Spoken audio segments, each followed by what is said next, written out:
Alright, Standard 10 Substandard C. Describe the significance of the 13th, 14th, and 15th Amendments. All three of these amendments together were passed during the Reconstruction era, and so they are called together collectively the Reconstruction Amendments. We're going to look at them all together right here for a moment, and let's look at them and then we'll describe their importance.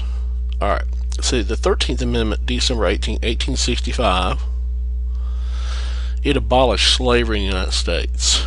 No more slavery. Slavery is outlawed. All slaves are set free. Alright, so that's the 13th Amendment. Pretty simple, pretty easy to remember. Okay, the 14th Amendment is a little bit more complicated. Alright, July 28th, 1868. The first thing it does is it grants citizenship. It grants to all persons born or naturalized in the United States. Now notice that the 13th Amendment ends slavery. It's targeted for African Americans, and all these are passed by the Radical Republicans and the Radical Reconstruction Congress. So the first one's for African Americans to be freed. Now the citizenship here with the 14th grants to all persons born or naturalized in the United States. All slaves at that time, I'll say all, most of them had been born in the United States, so they were, with this 14th Amendment, granted citizenship. So the 14th Amendment also restricts the states, and if we look at the history of this, we can kind of understand it. You know, we said with the 13th Amendment, white Southerners were angered by this and started passing black codes. We talked about that in a previous video. We're going to talk about it again in the next. But white people didn't want blacks to be socially equal, so they started passing these black codes that pretty much re-enslaved them, put them back to work, and kept them from voting and kept them from having social equality, total social equality. Some of their civil liberties were denied them. And so we see that because of the 13th Amendment, these white Southerners are going to react that way, but the Radical Republicans react to the white Southerners passing black codes with this 14th Amendment. And the states were passing those black codes. The states were. So here the Radical Republicans' intention is to restrict the states from doing that. Restrict them from passing these black codes and keeping them in effect. Said no state could make laws to deprive citizens, in other words African American citizens, of life, liberty, or property without due process of law. Now in civics you're going to learn that this due process of law is in the 5th Amendment. And here it's put here again in the 14th, and the reason why is to protect African Americans from states who argued, these states are arguing that the Bill of Rights were meant to regulate the national government but not the states. In this case, in the 14th, the Radical Republicans push this through and say, now you states, you have to give citizens, in other words African Americans, the rights to life, liberty, and property, and you can't take those without unless you have due process of law. So due process is guaranteed to African Americans against the states. Alright, and then equal protection under the law. Since African Americans are now citizens, and that's who the citizenship was granted to, African Americans who had just been released from slavery, and then they were given due process of law protections against states who were trying to pass these black codes. Now they're given equal protection under the law, and it mandates that all citizens be guaranteed equal protection of the law, and the states had to abide by this equal protection clause. So the Radical Republicans drafted this 14th Amendment in order to protect these African Americans from these black codes that were being passed. We're gonna go more in detail on that in the next video.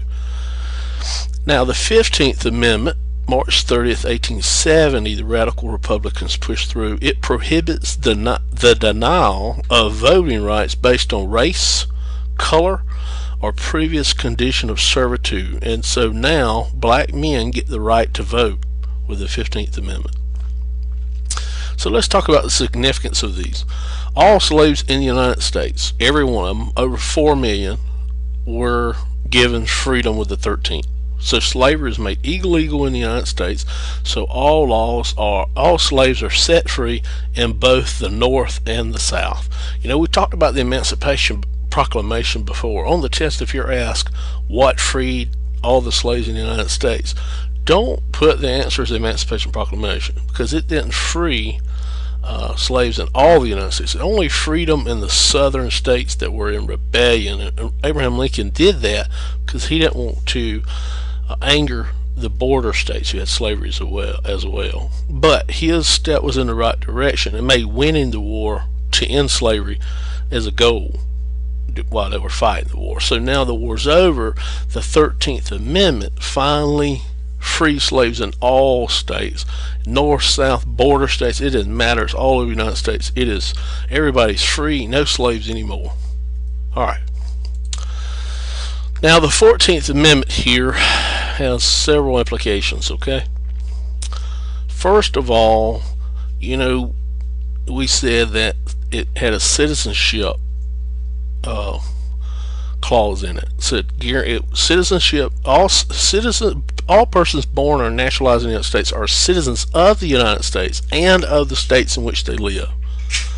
So anyone born or naturalized in the United States is a citizen of the state and the United States. So with that, the 14th Amendment made former slaves, all of them who had just been released, citizens.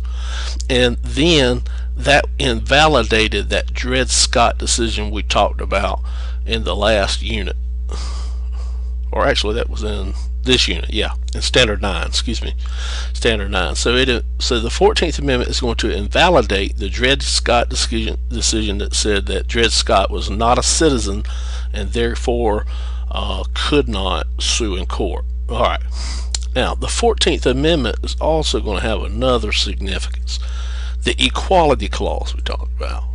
Equal protection of the law. All citizens must be guaranteed equal protection of the law. We call that the Equality Clause, or equal protection of the law. Now, what that's going to do, we're going to talk about Plessy versus Ferguson, 1896, and then Brown versus the Board of Education, and then in the 1960s we're going to talk about the civil rights movement that are coming. Now, the 14th Amendment, this Equal Protection Clause, equality, the rights that all citizens have equality, even African Americans, it's going to lay the groundwork for the coming, in the future, civil rights movement in the 1960s, and even in the 1940s even. So we're going to see that this 14th Amendment is going to impact this, where African Americans say, hey, we want equality with white people. It's also going to be used by women's liberation in the 1970s. It's going to be used by the Hispanic movement, United Farm Workers movement. It's also going to be used by gay rights movement here and today, and even by white people. Some firemen were fired in New York are going to use the 14th Amendment Equality Clause as a right of theirs. So the 14th Amendment is very important, and it's very important to know that it's going to lay the groundwork for a future civil rights movement for African Americans in the 1960s. Civil liberties. It's also going to be used in the 60s during the Warren Court we're going to talk about, the most liberal court in U.S. history, Earl Warren, and it's going to extend and strengthen civil liberties for individuals. In other words, individual rights or civil liberties for individuals. We're going to talk about some of those cases later on. I believe it's in Unit 9. So the Supreme Court is going to use the 14th Amendment to extend civil liberties to all people accused of crimes, and that's also going to be used with the selective incorporation. That's what we're talking about. It's going to incorporate the Bill of Rights using this 14th Amendment and apply it to states and say they have to follow it. And we get that from this: no state can make laws to deprive citizenship of life, liberty, or property without due process of law. Alright, so that's the impact of the 14th Amendment. Now, the 15th Amendment, real simple. African American males get a right to vote. Now, African American women and white women still did not get the chance to vote. Still not legal for them to vote. They won't get their right to vote, their suffrage, until the 19th Amendment in 1920. But in this one, the 15th Amendment, in the Reconstruction, African American men get the right to vote.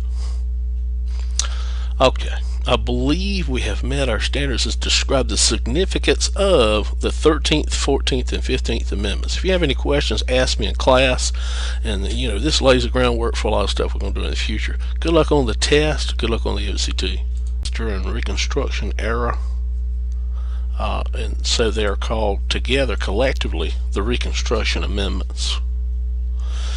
We're going to look at them all together right here for a moment, and let's look at them, and then we'll describe their importance. Alright, so the 13th Amendment, December 1865, it abolished slavery in the United States. No more slavery. Slavery is outlawed. All slaves are set free. Alright, so that's the 13th Amendment. Pretty simple. In the United States. Now notice that the 13th Amendment ends slavery. It's targeted for African Americans, and all these are passed by the Radical Republicans and the Radical Reconstruction Congress. So, alright, Standard 10, Substandard C, describe the significance of the 13th, 14th, and 15th Amendments. All three of these amendments together were passed. Pretty easy to remember. Okay, the 14th Amendment is a little bit more complicated. Alright, July 28th, 1868. The first thing it does is it grants citizenship. It grants to all persons born or naturalized